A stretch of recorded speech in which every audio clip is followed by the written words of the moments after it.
Hi everyone, in this video we will discuss how to find middle node of a linked list.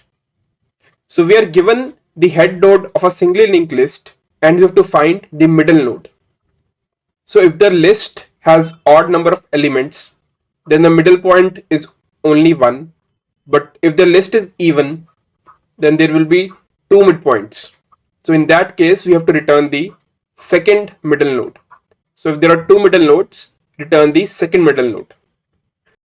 So for the first case, since there are 5 nodes, so the middle point is C, and in the second list we have 2 middle nodes C and D.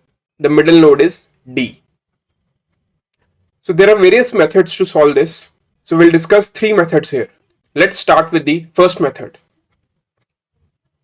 So if in this question, instead of linked list, we were given an array and we have to find the midpoint, then it would have been quite easy, because in array we can go to any random index. So if the array size was n, the middle point will be simply be array of n by 2. But in linked list we have an issue that we cannot go to any random index. So in the first method, what we can do is we can traverse the list and put all the elements of the linked list into an array or a vector. So we'll create a vector to store all the nodes of the list and then take the mid element of the vector.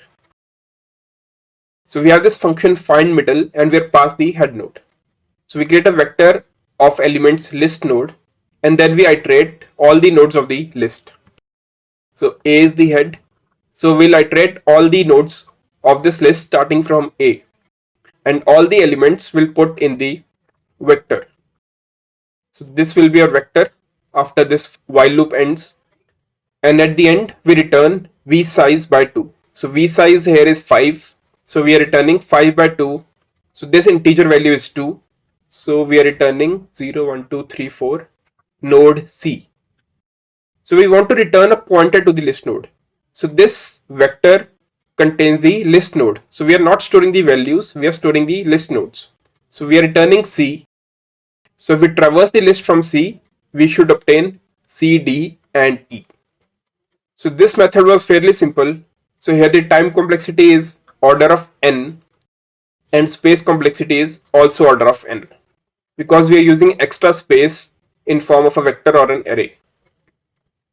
Now let's try to optimize this method and try to reduce the space complexity. So in this method, first we'll count the number of nodes of the linked list. So let's keep a variable count. So the number of nodes in this linked list are 5. Now once we know the number of nodes are 5, we can again start our traversal from the head node and go till count by 2. So count by 2 integer value will be 2. So now we are not using any extra space, but we are traversing the linked list twice. So in the first traversal we count the number of nodes, and in the second traversal we go till count by 2 starting from the head.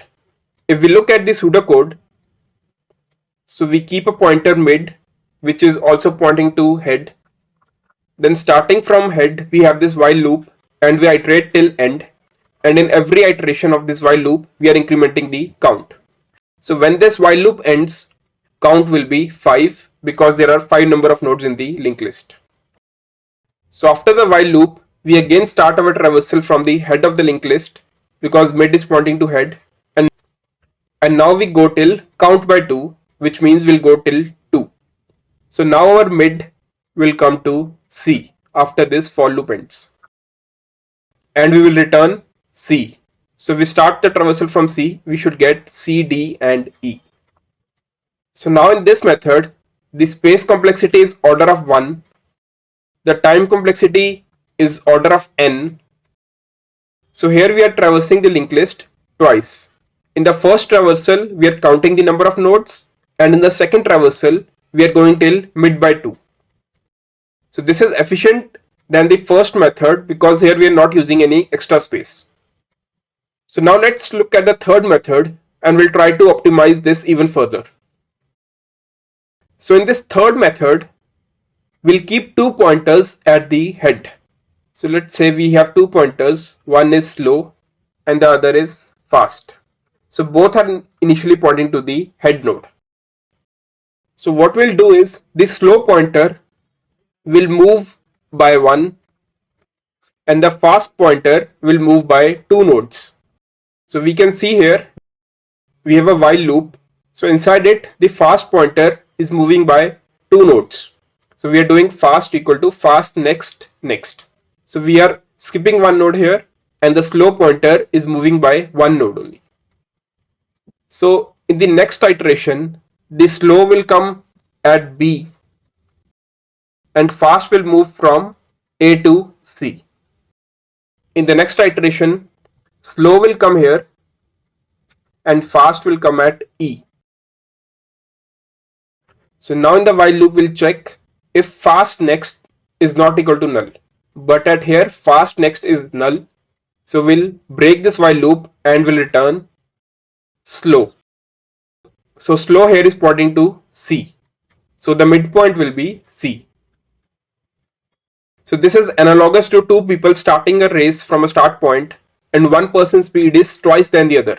So when the first person reaches at the end, the slower person will be at the midpoint.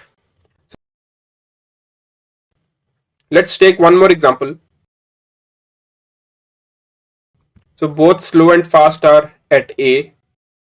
In the next step, slow will come at B and fast will come at C. In the next step, slow will come at C and fast will come at E. In the next step, slow will come at D and fast will come at null. Because fast is at E, so we were doing E next next. So E next is at F and F next is null. So from E, fast will jump to null. And in the next iteration, this while loop will terminate because fast is equal to null. And now we'll return slow. So slow is pointing to D. So simply start two pointers from head, move one pointer by one node and move the other pointer by two nodes. When the fast pointer reaches end, the slow will be at the midpoint.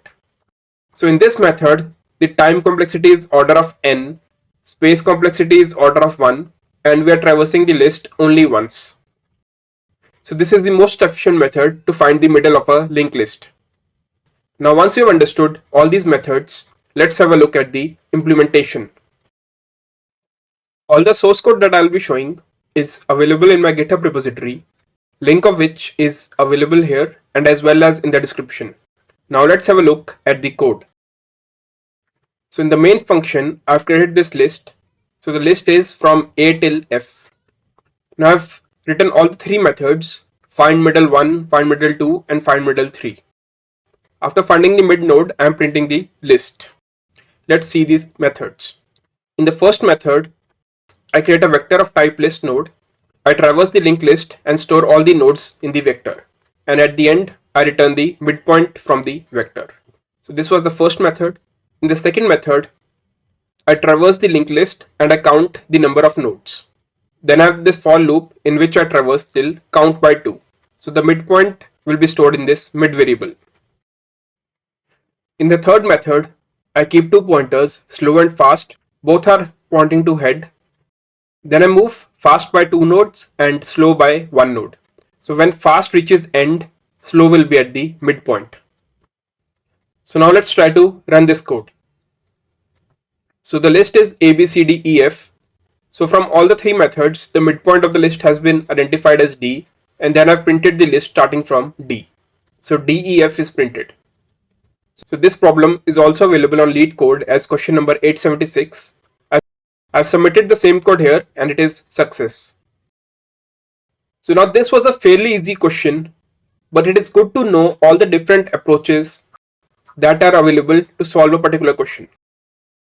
So I've explained three methods here, all have different space and time complexities. So it is usually recommended to know the different ways on how to solve a particular problem. So that was all for this video. If you have any doubts or suggestions, please leave in the comment section below. If you like my content, please do like, share and subscribe to my channel. It really motivates me to make more such content. And until next time, this is Sandeep Thapar signing off.